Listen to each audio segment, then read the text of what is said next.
Uite, iese gri pe spate. Vezi? No, this is just the old one. Nu, aici, uite.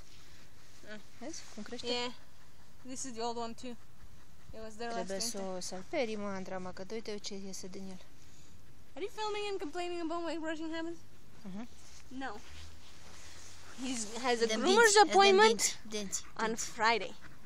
Look how pearly white they are. See how yellow they used to be? Kibbles is evil. Yes, I will go on record. Kibbles is evil.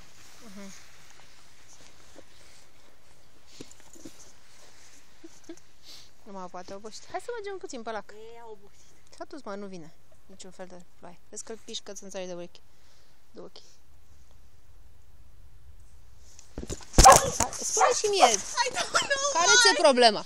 Nu, ai ceva cu mine, plec și gata. I don't know why. Okay. Mi-ai zburat mobilul din mână, dacă vrei să știi. Sorry. Yes.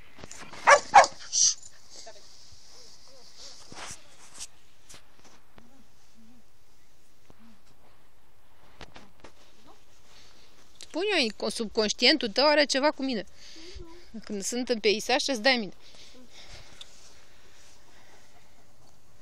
Ia, ridică-l sus, să-l vedem cât e de mare. Go, baby. Aha. Așa. Watch the dew come in. Come on.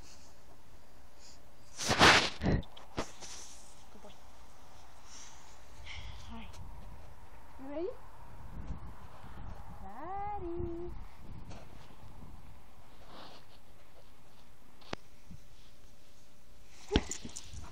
Dat în zuzi acum. Pe cuvântul meu mare. I'm sorry, baby. Pe cuvântul meu mare. Ești antitalent complet. Ok. Ești antitalent complet. Nu se poate așa ceva chiar.